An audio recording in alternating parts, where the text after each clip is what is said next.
નમસ્કાર. આજના આ ખાસ વિશ્લેષણમાં સ્વાગત છે. આજે આપણે એક એવા વિષય પર વાત કરવાના છીએ જે ખરેખર આપણા દેશના વહીવટની કરોડરજ્જુ છે, પાયાની લોકશાહી અને ખાસ કરીને આપણી સ્થાનિક સ્વરાજની સંસ્થાઓ. આપણે દેશના મોટા રાજકીય સમાચારો તો રોજ જોઈએ જ છીએ, બરાબર ને? પણ સાચા અર્થમાં વહીવટ અને વિકાસને છેવાડાના ગામડાઓ સુધી પહોંચાડવાનું અદ્ભુત કામ આ પાયાની સંસ્થાઓ જ કરે છે. આ એકદમ જીવંત વ્યવસ્થા છે જે ગામડાઓને લોકશાહીના મુખ્ય પ્રવાહ સાથે જોડી રાખે છે. તો ચાલો આખી સિસ્ટમ કઈ રીતે કામ કરે છે તે આજે બરાબર સમજીએ. હવે શરૂઆત કરતા પહેલા જ એક બહુ મોટો પ્રશ્ન ઊભો થાય કે આ ગ્રામીણ વિકાસ ખરેખર થાય છે કઈ રીતે?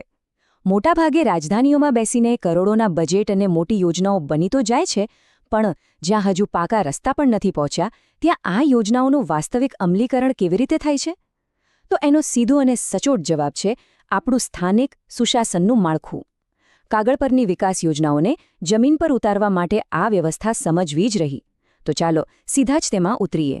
વિભાગ 1, ત્રિસ્તરીય પંચાયતી રાજનું માળખું. ચાલો ઝડપથી જોઈ લઈએ કે આ વ્યવસ્થા કઈ રીતે ગોઠવાયેલી છે.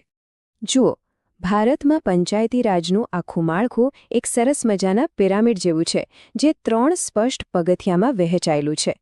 સૌથી નીચેના એટલે કે એકદમ પાયાના સ્તરે આવે છે ગ્રામ પંચાયત, જે સીધું ગામડાનું પ્રતિનિધિત્વ કરે છે અને પાયાના પ્રશ્નો ઉકેલે છે.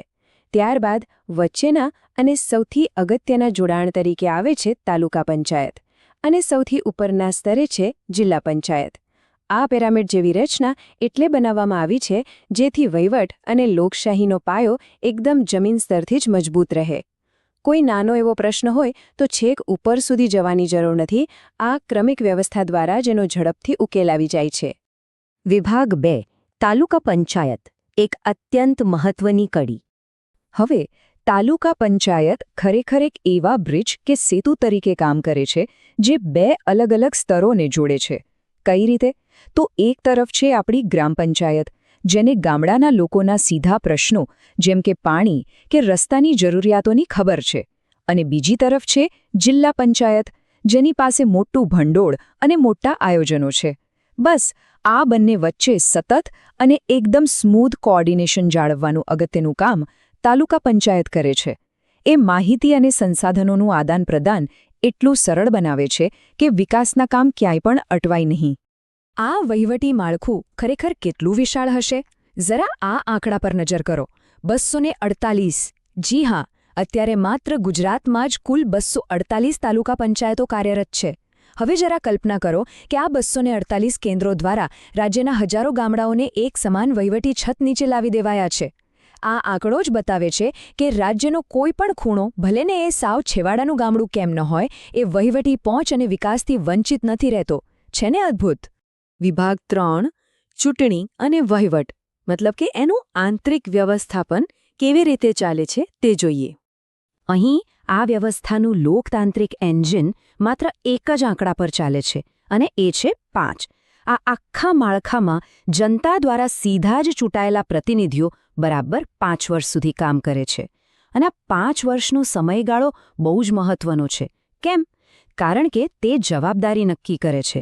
જો 5 વર્ષમાં યોગ્ય વિકાસ ન થયો તો સત્તા પાછી લોકોના હાથમાં.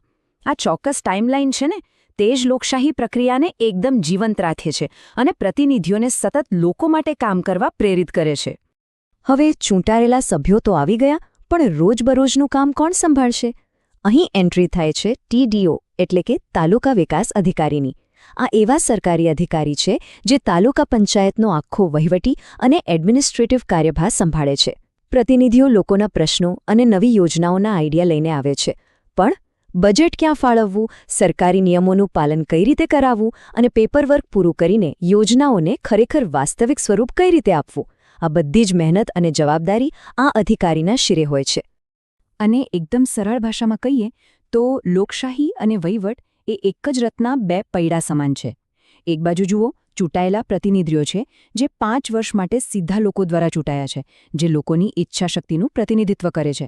અને બીજી બાજુ છે તાલુકા વિકાસ અધિકારી, જે વહીવટી અમલીકરણ અને કાયદાકીય કૌશલ્ય ધરાવે છે. હવે સીધી વાત છે, જો આમાંથી એક પણ પૈડું નબળું પડે ને તો વિકાસનો આખો રથ ત્યાં જ અટકી જાય. આ બંને શક્તિઓ જ્યારે સાથે મળીને સંકલનથી કામ કરે ત્યારે જ ખરા અર્થમાં આ મોડલ સફળ થાય છે. વિભાગ 4 ગ્રામીણ વિકાસ અને લોકશાહીનું એક સફળ સંયોજન. બંધારણીય માળખા દ્વારા પાયાની લોકશાહીને ટકાવી રાખવી. આ માત્ર કોઈ ચોપડીનો સિદ્ધાંત નથી આ તો રોજિંદા જીવનની વાસ્તવિકતા છે. વહીવટી ચોકસાઈ અને આ લોકતાંત્રિક પ્રક્રિયા વચ્ચેનું સંતુલન જ નક્કી કરે છે કે એક સામાન્ય ખેડૂતને તેની ખેતી માટેની સબસિડી કેટલી ઝડપથી મળશે અથવા તો કોઈ નાના ગામમાં નવું પ્રાથમિક આરોગ્ય કેન્દ્ર કઈ રીતે બનશે. આ માળખું જ એ સુનિશ્ચિત કરે છે કે સ્થાનિક લોકોની જરૂરિયાતોને યોગ્ય અવાજ મળે અને સરકારી ભંડોળ સાચી દિશામાં વપરાય. તો છેલ્લે એક બહુ જ મોટો અને વિચારવા જેવો પ્રશ્ન ઊભો થાય છે. શું સ્થાનિક સ્વરાજ્યની આ સંસ્થાઓ વિના આપણે ખરેખર લોકશાહીની કલ્પના કરી શકીએ ખરા? તાલુકા પંચાયત જેવી સંસ્થાઓ એ માત્ર ઈંટોની બનેલી સરકારી ઇમારતો નથી, પણ એ જમીની સ્તર પર ધબકતી આપણી લોકશાહીનું જીવંત હૃદય છે. આ સિસ્ટમ વિના છેવાડાના માણસ સુધી વિકાસ પહોંચાડવો ખરેખર અશક્ય છે. તો આ જ ઊંડા વિચાર સાથે આજના આ વિશ્લેષણને અહીં જ વિરામ આપીએ છીએ. ચોક્કસથી આ આખી પ્રક્રિયા વિશે વધુ વિચારજો.